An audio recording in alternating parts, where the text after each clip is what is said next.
Module 3. L'économie bleue comme voie de redressement post-COVID-19. Contexte, la pandémie de COVID-19 paralyse l'économie mondiale, affecte la vie des gens et le développement durable. La COVID-19 a induit des défis convergents de sécurité globale, de changement climatique, de crise économique et financière, la résilience et la reprise après COVID-19 pour une économie bleue dynamique dépendront d'une approche différente à la coopération au développement local, national, régional et multilatéral. Il y a donc une raison valable de mettre l'accent sur l'économie bleue et la croissance bleue dans une nouvelle perspective de développement dans l'ère post-COVID-19.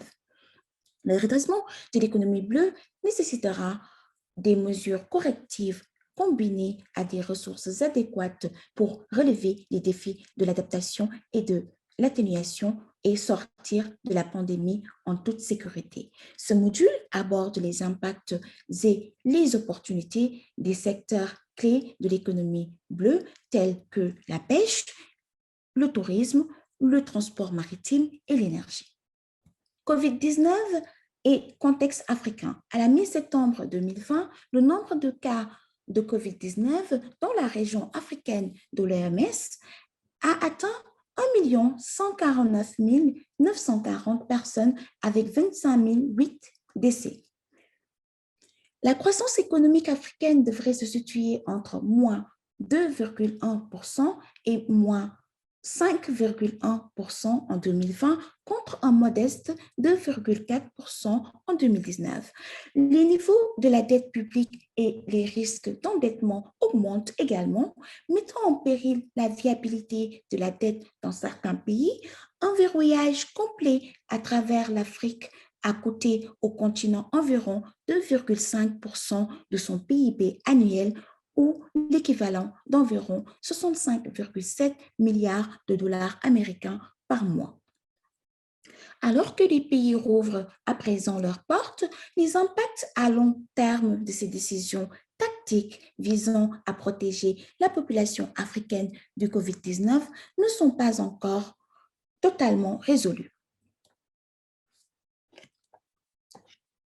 Impact du COVID-19 sur les économies africaines, taux de croissance moyen du PIB 2014-2020, taux de croissance moyen du PIB après la COVID-19.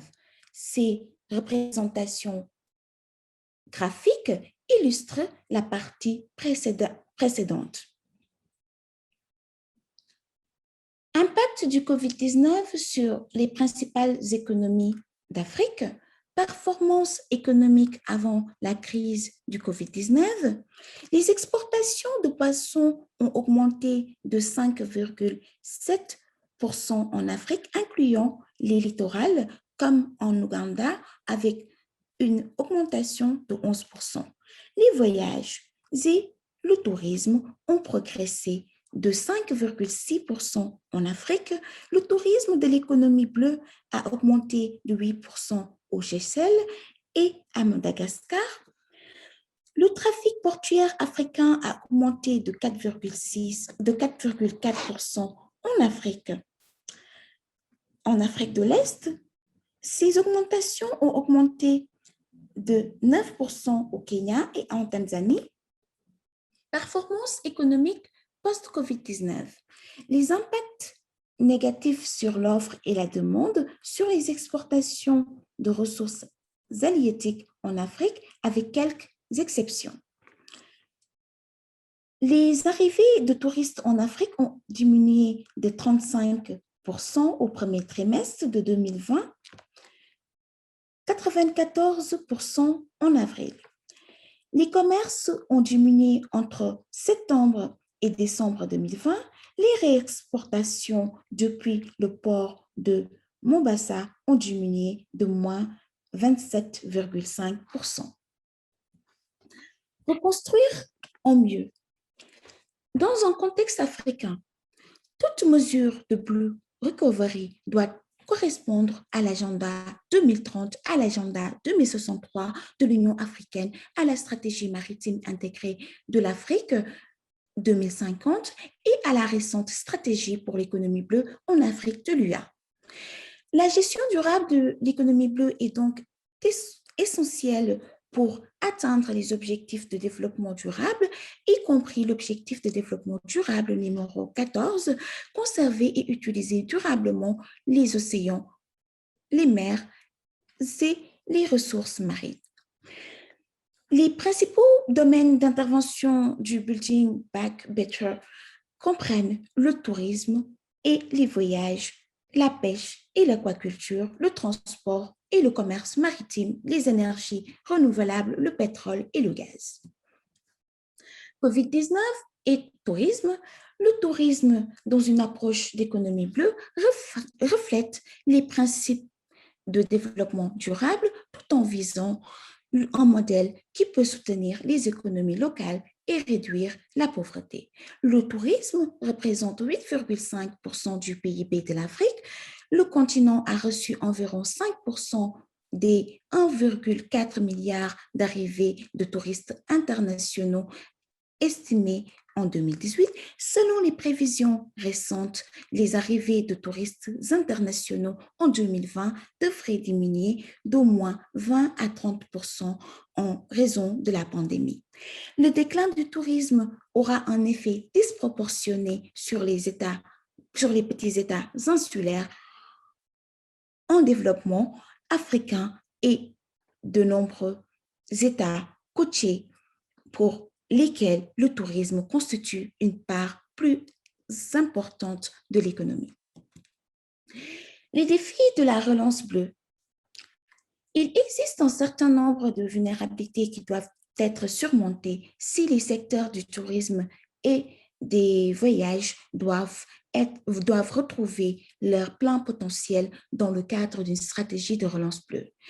Capacité institutionnelle inadéquate pour guider la croissance durable du tourisme, absence générale de plan de développement coordonné, manque de développement et d'entretien des infrastructures physiques liées au tourisme, financement insuffisant pour le développement, la gestion et la commercialisation du tourisme, faiblesse des cadres réglementaires, du climat d'investissement et de l'insécurité, impact du changement climatique et de la dégradation de l'environnement. Opportunités pour la relance bleue. Un résumé des recommandations pour permettre au pays de maximiser sur les opportunités potentielles que le secteur du tourisme pourrait apporter au pays comprend. Créer un cadre pour guider la planification, le développement et la gestion du tourisme durable dans le cadre des principes de l'économie bleue, mettre en place une capacité institutionnelle et une gouvernance adéquate pour la gestion du tourisme durable, améliorer les infrastructures physiques régionales et les équipements touristiques.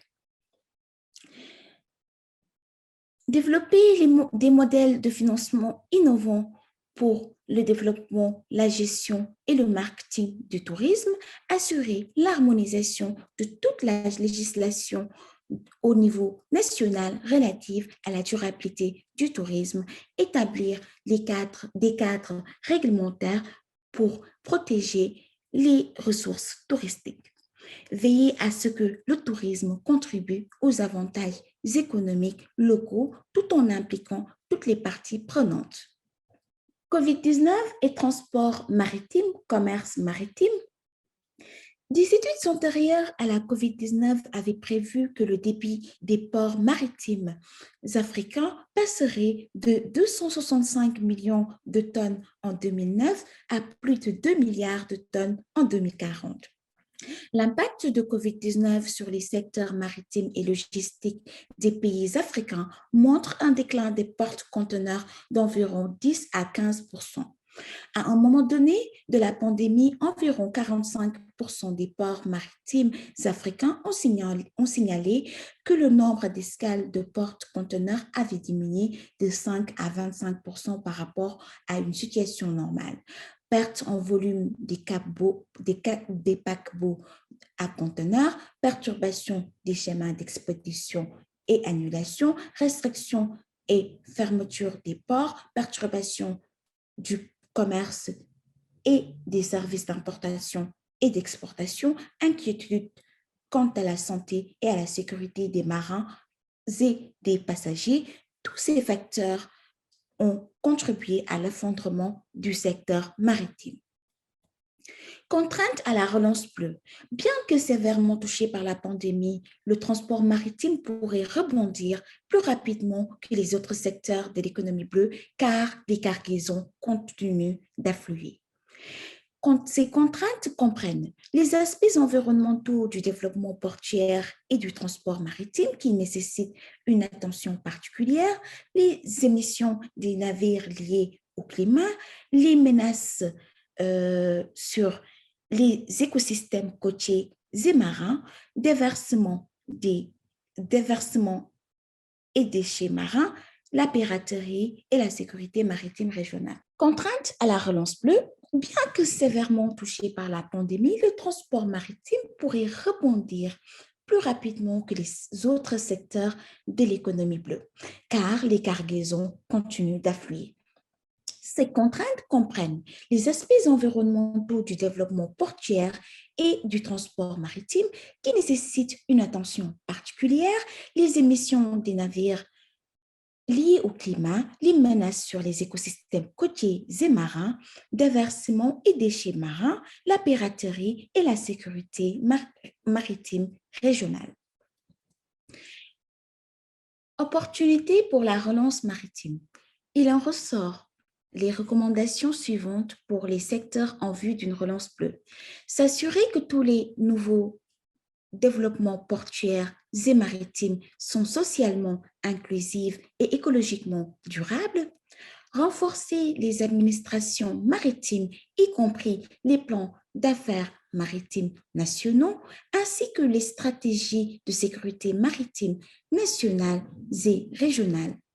Formation et promotion des sujets maritimes dans les institutions académiques, le renforcement des capacités et de l'efficacité dans le secteur maritime, la ratification et la mise en œuvre des conventions de transport maritime, la participation du secteur privé au secteur maritime, les voies navigables intérieures, y compris les rivières navigables, doivent être intégrées dans les plans de transport nationaux.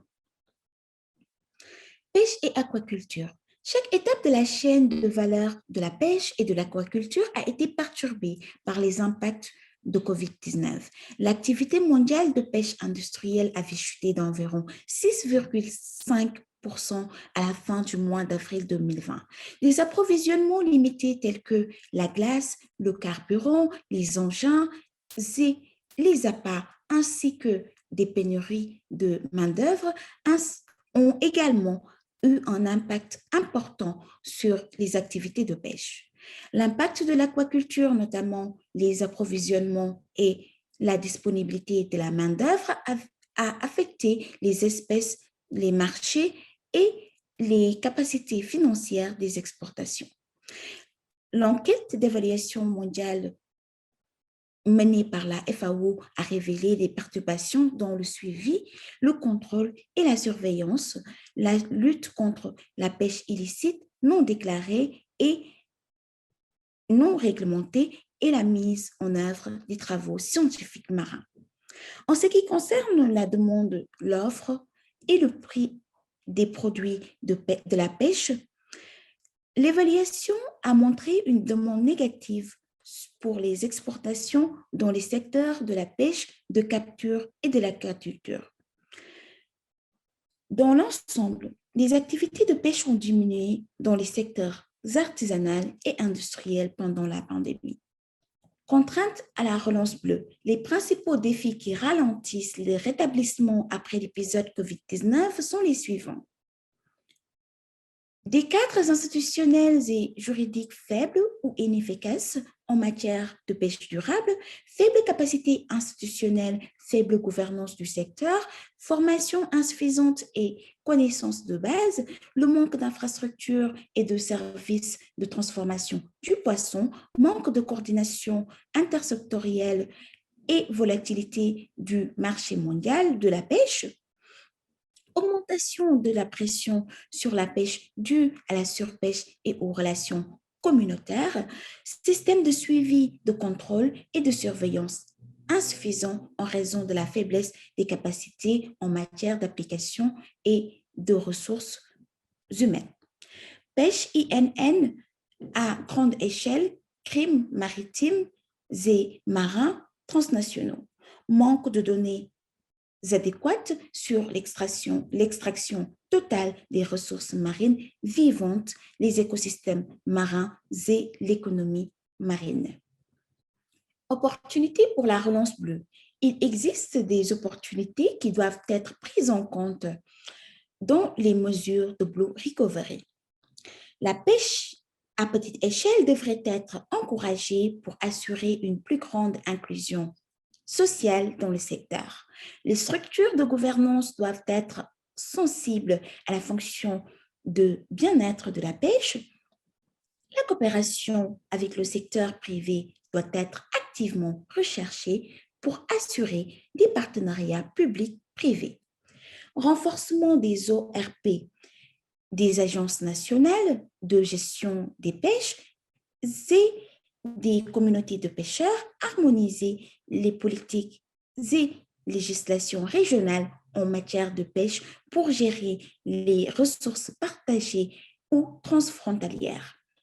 Les partenariats sont essentiels pour la protection des océans, la lutte contre la pêche illicite non déclarée et non réglementée, ainsi que pour le soutien au développement communautaire, l'adaptation au changement climatique et la promotion des projets de carbone bleu. Les zones marines protégées doivent être davantage mises en œuvre et appliquées de manière adéquate. COVID-19 et énergie. L'évaluation mondiale du potentiel de l'énergie des océans indique que d'ici 2050, 10% de la production mondiale d'électricité proviendra de sources d'énergie des océans. Cela devrait stimuler l'intérêt pour le potentiel à long terme de l'énergie des océans et des fonds marins en Afrique. En outre, les technologies liées à l'énergie des océans s'améliorent et sont complétées, tandis que l'intérêt pour l'énergie des océans sur la base des avancées technologiques est croissant. Avant la pandémie de COVID-19, de nombreux États côtiers africains et PEID étaient à différents niveaux d'exploration et de développement des sources d'énergie océanique. Des recherches et des études sur les sources d'énergie océanique renouvelables telles que l'éolien offshore, l'énergie houlomotrice, l'énergie marémotrice, l'énergie des courants marins, la conversion de l'énergie thermique des océans étaient en cours. Les impacts de COVID-19 ont entraîné l'arrêt de la recherche sur les océans, la réduction de la mobilité, l'effondrement des économies et le réalignement des priorités immédiates de développement. Contrainte sur les mesures de relance, l'approche de l'économie bleue en matière de développement se concentre sur les opportunités qu'offrent les ressources naturelles marines et d'eau profonde pour réaliser une transformation économique en Afrique. Le potentiel de diverses formes d'énergie renouvelable d'origine océanique dans la région est important. Mais il existe des contraintes principalement liées aux éléments suivants. La cartographie de ressources en énergie océanique et l'évaluation de la puissance potentielle sont limitées. La plupart des technologies liées à l'énergie des océans n'en sont qu'à leur début. Les coûts élevés actuels de l'énergie provenant des technologies de l'énergie des océans, une sensibilisation limitée à l'énergie des océans et son potentiel de viabilité commerciale, une expérience limitée du développement de l'énergie des océans dans la région. Opportunités pour l'énergie bleue, des possibilités d'action et en particulier le cadre de l'actuelle campagne pour la relance de l'économie bleue peuvent être conçues pour mieux exploiter le potentiel des ressources énergétiques des océans, lier le développement de l'énergie des océans avec des activités économiques marines de grande valeur, réaliser une évaluation du potentiel des ressources en énergie des océans et développer l'intégration de l'énergie des océans dans la planification stratégique. Améliorer la sensibilisation de la maturité des technologies de l'énergie des océans et intensifier le partage des connaissances dans les pays, dans les États côtiers africains et les PEID. Fournir des incitations tels que des tarifs préférentiels pour encourager le développement de l'énergie des océans, promouvoir les initiatives privées et privées-publiques en matière d'investissement dans le développement de l'énergie des océans. COVID-19, pétrole et gaz. L'impact du COVID-19 a perturbé les capacités limitées de production et d'approvisionnement, notamment les activités d'exploration offshore. L'Afrique est bien placée pour bénéficier de l'intérêt et des investissements mondiaux dans les explorations pétrolières et gazières offshore, en particulier dans l'ère post-COVID-19. Problèmes de sécurité et de piraterie. Le coût élevé de la cartographie du profil des ressources énergétiques du fond des océans et des fonds marins, les impacts environnementaux de l'exploitation des ressources pétrolières et gazières en eau profonde et dans les océans qui sont moins bien compris. Risque de malédiction des ressources, de mauvaise utilisation des ressources fiscales et d'incapacité à améliorer les avantages sociaux pour les communautés locales. Opportunités dans le développement du pétrole et du gaz. Les possibilités d'action suivantes peuvent contribuer à relever ces défis. Amélioration de la paix et de la sécurité régionale entre les pays et meilleure protection des eaux régionales.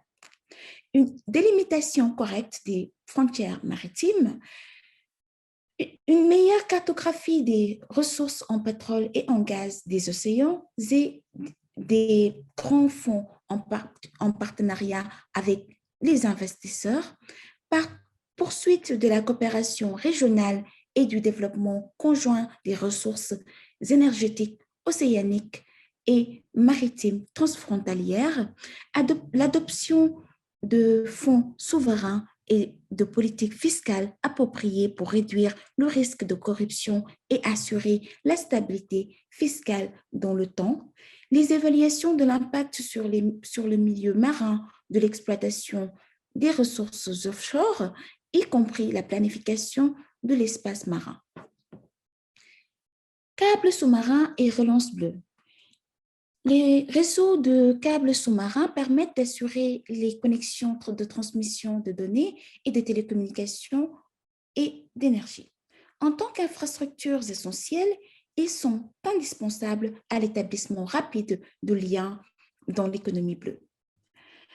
En tant que secteur émergent, l'Afrique doit renforcer son engagement pour assurer l'échange d'informations techniques, environnementales et juridiques dans le but d'améliorer la durabilité et la sécurité des câbles sous-marins. Aborder la question climatique et environnementale. L'Afrique reste en première ligne face à l'impact du changement climatique qui pourrait entraîner une réduction de 15% du PIB en Afrique occidentale et orientale d'ici 2050. L'Afrique du Nord et l'Afrique australe pourraient perdre jusqu'à 10% de leur PIB et l'Afrique centrale 5%. La réponse coordonnée au niveau mondial à la COVID-19 constitue un modèle pour la réponse climatique de l'Afrique. Les pays africains doivent s'attaquer à la pollution marine, aux activités terrestres qui polluent les systèmes aquatiques, aux déchets marins et remplir leurs contributions déterminées au niveau national en matière d'action climatique.